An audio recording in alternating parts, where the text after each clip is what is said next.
17 বছর যাবৎ যে আওয়ামী লীগ শাসনামলে স্বৈরাচারী শাসনামলে বিএনপির নেতাকর্মীরা মায়ের খেয়েছে, আপনি আবার বিএনপির থেকে মনোনয়ন চাইবেন, ধানের শীষের প্রার্থী হয়ে নির্বাচন করবেন, আপনি আবার বিএনপির নেতাকর্মীদেরকে মারধর করবেন, বাড়িঘর ছাড়া করবেন। এটা অপ্রত্যাশিত, এটা কোনোভাবেই মানুষ মেনে নেবে না, মানুষের মেনে নেওয়া কষ্টকর। আমি সন্ধ্যার পর থেকে মিনিমাম 500 ফোন রিসিভ করেছি, বাড়িতে বাড়িতে গিয়ে হুমকি দেওয়া হচ্ছে। শালিখা ইউনিয়ন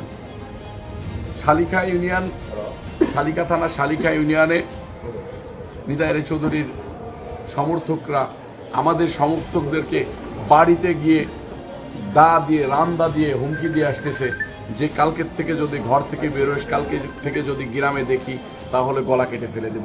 এটা কোন ধরনের আচরণ?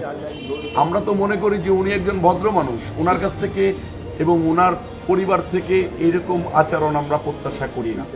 আমরা বিএনপির ভারপ্রাপ্ত চেয়ারম্যান জনাব তারেক রহমান সাহেবের কাছে অনুরোধ করব, প্রিয় নেতা, আমরা এই দলটাকে রক্ত দিয়ে ঘাম দিয়ে বাঁচিয়ে রেখেছি, আমরা তৃণমূল যদি মরে যাই তাহলে এটা অত্যন্ত দুঃখজনক ব্যাপার হবে। আপনার কাছে অতি দ্রুত পদক্ষেপ নেওয়ার আহ্বান জানাচ্ছি। ধন্যবাদ।